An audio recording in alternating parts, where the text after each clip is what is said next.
Le maître a dit. Le maître a dit, une émission qui révèle les grandes leçons cachées dans les enseignements du maître. Le maître a dit, une émission qui vous rapproche de ce que le maître a dit au cours d'une émission passée. Le maître a dit, une émission qui vous conduit vers les orientations contenues dans certains ouvrages du maître. Prenez le rendez-vous tous les jours sur votre chaîne préférée, HMD4, la métaphysique, notre idéal.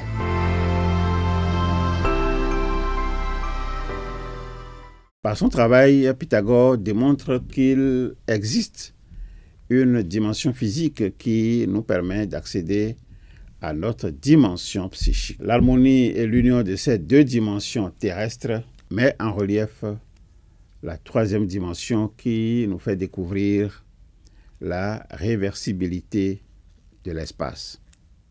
Tout ce qui est en bas est comme ce qui est en haut et vice-versa. Comme le dit si bien Hermès dans la table d'émeraude. Pythagore s'inscrit comme l'inspirateur des futurs grands penseurs. Il invente la philosophie et il invente aussi la géométrie. On lui prête l'écriture des vers dorés, un test que chaque être humain devrait mettre en application.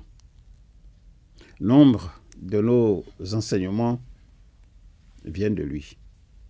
La loi du silence, la science des nombres, l'importance des secrets et des serments, l'usage des repas fraternels, le vocable « bien-aimé frère » et bien d'autres sujets. Ses enseignements et sa doctrine sont basés sur une science expérimentale tout en étant accompagnés d'une organisation complète de la vie. Ces enseignements ont été poursuivis dans une grande école de philosophie par un groupe d'initiés connu sous le nom de cercle pythagoricien. Je pense, personnellement, que le nom d'école initiatique aurait été plus approprié. Cette école a initié l'école platonicienne de manière incomplète. Elle a initié l'école stoïcienne qui a perdu les vraies traditions et cette école de Pythagore a initié la plupart des écoles idéalistes. Plus le temps passait, plus l'enseignement originel se dégradait. Pythagore, selon Origène, fut l'inventeur de la physiognomonie, la science qui a pour objet la connaissance du caractère d'une personne d'après sa physionomie. Il l'utilisait dans son école pour étudier le comportement de ses élèves. Son école était graduée en plusieurs degrés et n'était admis que ceux qui réussissaient au test. Voulez-vous savoir de quel degré s'agit-il? Restez attentifs. Le premier degré est consacré à la préparation qui durait entre 2 à 5 ans. Les élèves devaient écouter. Ils n'avaient pas le droit de parler durant les cours. L'enseignement portait entre autres sur la hiérarchie d'êtres supérieurs à l'humanité, appelés héros ou demi-dieux, qui étaient des guides et des protecteurs. Le deuxième degré était consacré à la purification, à l'étude de la science des nombres, des conséquences de l'évolution universelle et du devenir de l'âme humaine. La science des nombres était celle des forces vivantes, des facultés divines en action. Un nombre n'est pas une valeur abstraite, c'est une vertu intrinsèque et active de l'un suprême, un, UN, source de l'harmonie universelle, disait Pythagore. Pour approcher Dieu, il suffit de se confondre à lui. Vu à travers l'instinct et le kaléidoscope des sens, Dieu est multiple et infini comme ses manifestations. Vu à travers l'âme raisonnable, Dieu est double, c'est-à-dire esprit et matière. Vu à travers l'intellect pur, Dieu est triple, esprit, âme et corps. Conçu par la volonté qui résume le tout, Dieu est unique. Voilà quelques aspects des enseignements de Pythagore. Le chiffre 7, 3 pour homme et 4 pour divinité, est associé à la loi de l'évolution. Le nombre 10, 1 plus 2 plus 3 plus 4, est parfait par excellence, puisqu'il représente tous les principes de la divinité évoluée, lesquels principes sont réunis dans une nouvelle unité. Avec les chiffres 1, 2, 3 et 4, on peut faire tous les autres nombres en utilisant les signes d'addition et de multiplication. Le troisième degré est consacré à la perfection.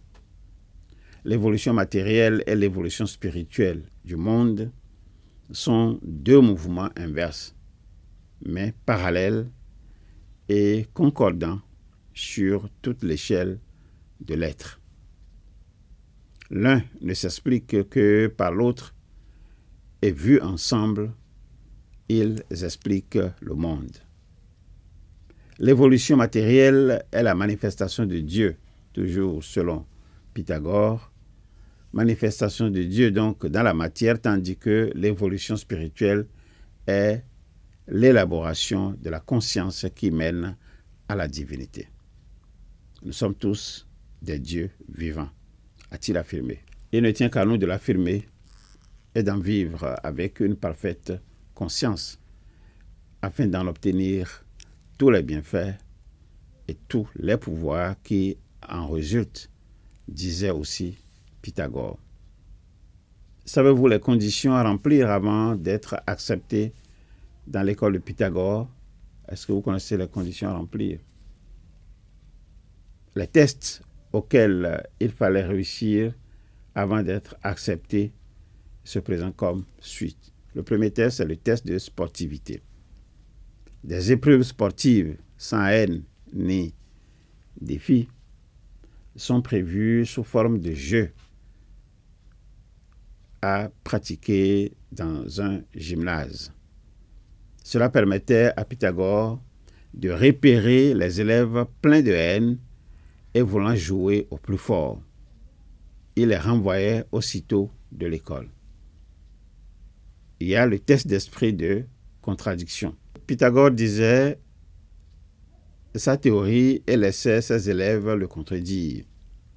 Cela lui permettait de savoir si ses élèves étaient capables de réfléchir par eux-mêmes ou s'ils n'étaient qu'une coque vide, seulement bons à emmagasiner et répéter ce qu'on leur dit.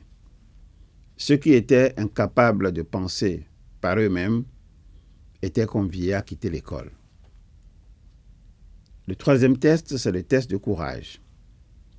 Les élèves étaient invités à passer une nuit dans un lieu réputé comme étant sujet à des apparitions et peuplé de monstres.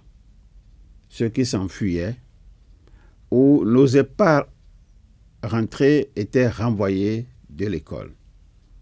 Le quatrième test, c'est le test d'humilité et le test d'amour-propre. De façon inopinée et sans aucune préparation, chaque élève était enfermé seul dans une cellule et on lui laissait 12 heures pour découvrir la signification d'un symbole pythagoricien. Puis, il était emmené dans une salle où tout le monde avait l'ordre de se moquer de lui comme d'un coupable, car il n'était pas arrivé à trouver la signification du symbole. Celui qui était incapable de faire preuve d'humilité en cette situation d'humiliation était renvoyé sur le champ de l'école.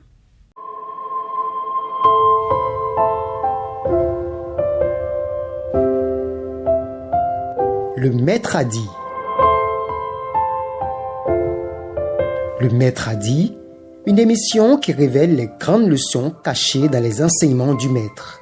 Le maître a dit, une émission qui vous rapproche de ce que le maître a dit au cours d'une émission passée.